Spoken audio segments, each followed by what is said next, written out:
Welcome to the introductory module for the Veterinary Profit Optimizer, or VPO. This will provide an overview of the VPO product and also how to get started. So when you launch the product, you'll see this application as illustrated here. There's two rows of inputs that are needed to begin with. One is the actual expenses, and the other is salaries. Now the salaries are divided between the management, the veterinarians, the technicians, and the receptionist. So the first step is click on salaries, and a box on the right appears that indicates the number of employees per category of management, receptionists, technicians, and veterinarians. So I'm going to go ahead and enter some sample data. In our situation, we have about 0.3 management. We allocate about $30,000 a year to management salary. In this one practice, we have 3 receptionists with the annual income of $30,000 each. So we have $90,000 of receptionist salaries per year. We have 4 technicians, once again averaging about $30,000 a year each. So that's $120,000 of annual salary. And then we have 1.5 veterinarians, and their annual salaries are totaling $175,000. So now we've entered the annual salaries of the staff. You can see that the total annual salary, and this is direct salaries, is $415,000, and we have 8.8 individuals that are employees for this practice. The next step is entering expenses. So I'm going to the left and clicking on expenses. And you can see a new window pop up here. There's 2 ways to enter expenses. One is input from a spreadsheet, like an Excel spreadsheet, or to input manually. We're going to show you how to input the expenses manually. So the first thing that I will do is I will go to the month that I'm inputting expenses for. So as you can see on the top, I will go to November 2010, click on that, then go in the box and make this the active period. What you'll notice is once I make this the active period, the November date, 2010 date, is highlighted. I go ahead and get out of this box. Now I'm inputting data for November 2008. We know our clinic expenses for November 2008. Our payroll cost was $34,771,000.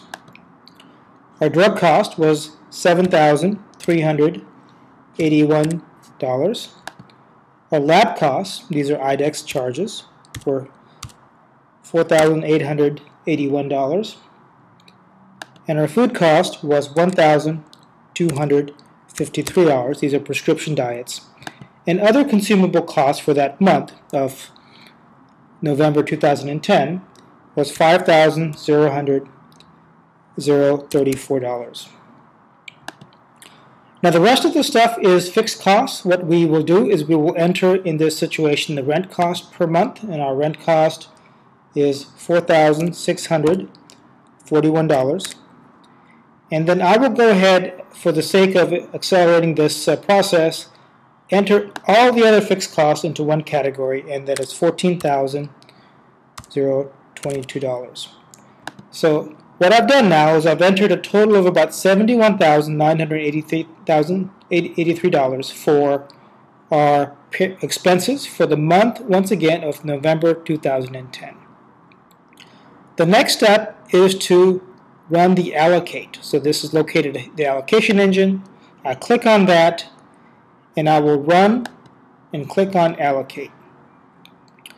What the allocation engine is now doing, it's inputting the intravet data for the month of November, and this is automatically being loaded into the application.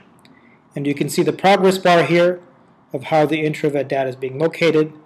These are the actual transactions that took place during the month of November 2010. They include all the services that the clinic provided. They include the cost of each services. So all the revenue that was generated for 2010 November is being inputted by the product application now. So it'll take a few seconds to get this completed, and this is an automated process, and it is accomplished within a few minutes' time.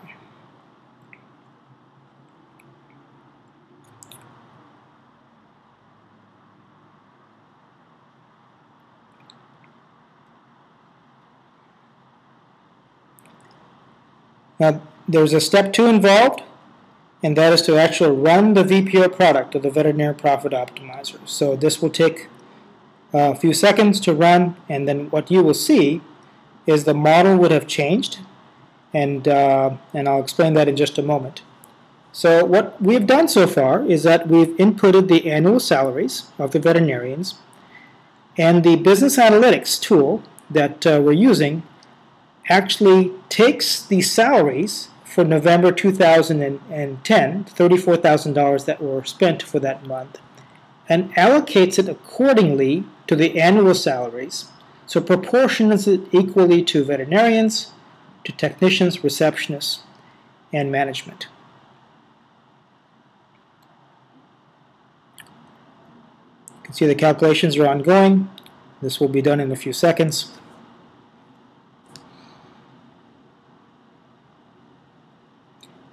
And once again, the first time that one runs this product, it takes a few extra seconds to complete, but subsequent months that we would analyze would take an abbreviated time.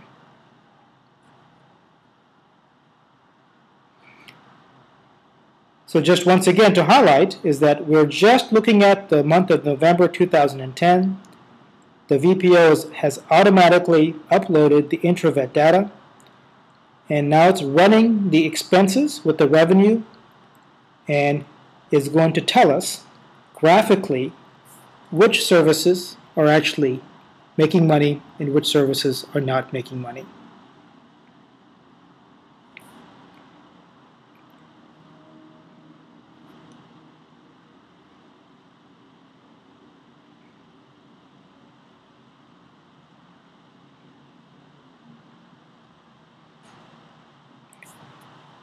And we're just about complete. Once it's complete, what I will do is I will click on the exit. That window pops up, and what appears is the actual service departments. These are the actual hospital departments that indicate what services are. For example, PH means pharmacy for this practice. And under the pharmacy, you can see there's 211. There's actually 211 pharmacy items. So we see the various departments that are listed here. These are all the intravet departments that are created specifically for this hospital. And below this, you see the benchmark departments. What happens in this situation is we take, for example, the pharmacy. Whatever the name that the owner of the practice has, or the practice manager has indicated for those actual cluster of services are now standardized down here. So, and what also is evident is these profit loss bars. You can see some of them are red, some of them are green. The green ones indicate that that department generated a profit. The red ones indicated that the department where the expenses exceeded the cost. And we can see here in this situation the pharmacy seems to be red, but there's $44,000 of revenue generated from pharmacy, but it was a loss of profit. So this is completion of the introduction to the VPO.